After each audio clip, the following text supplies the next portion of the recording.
Over the last few years, massive geopolitical, technological, and climate changes have caused unprecedented shifts in industrial manufacturing.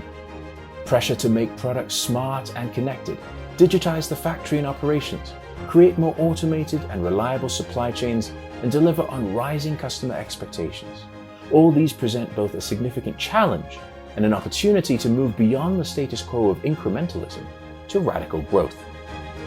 By placing innovation at the heart of transformation today, industry is well positioned to be at the very forefront of connecting the physical, digital, and virtual worlds, as well as redefining the roles and business models across the broader ecosystem. At EY, Advanced Manufacturing Realized begins with the end in mind. By exploring what the future may hold, we help manufacturers set a new and inspiring growth agenda across time horizons and design the transformation grounded in value-led innovation. Our approach is unique.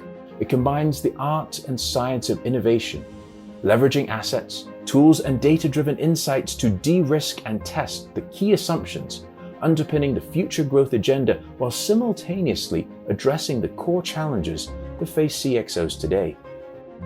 This type of innovation is not conceptual or theoretical, but practical and value-driven, designed to drive business results and be a game changer. This is a highly complex challenge with a magnitude and scale that does not permit a trial and error approach. No, this will take several years to fully realize the impact and outcomes. Yet where are the entry points? How do they address the pressure to build quick wins, to demonstrate and measure progress, and to gain the necessary buy-in along the way? The stakes are high, but so are the rewards. Time is of the essence, and companies can no longer stand still to let the competition pave a way that cannot be replicated or customized because it must be bespoke. The time to act is now. Welcome to Advanced Manufacturing Realized.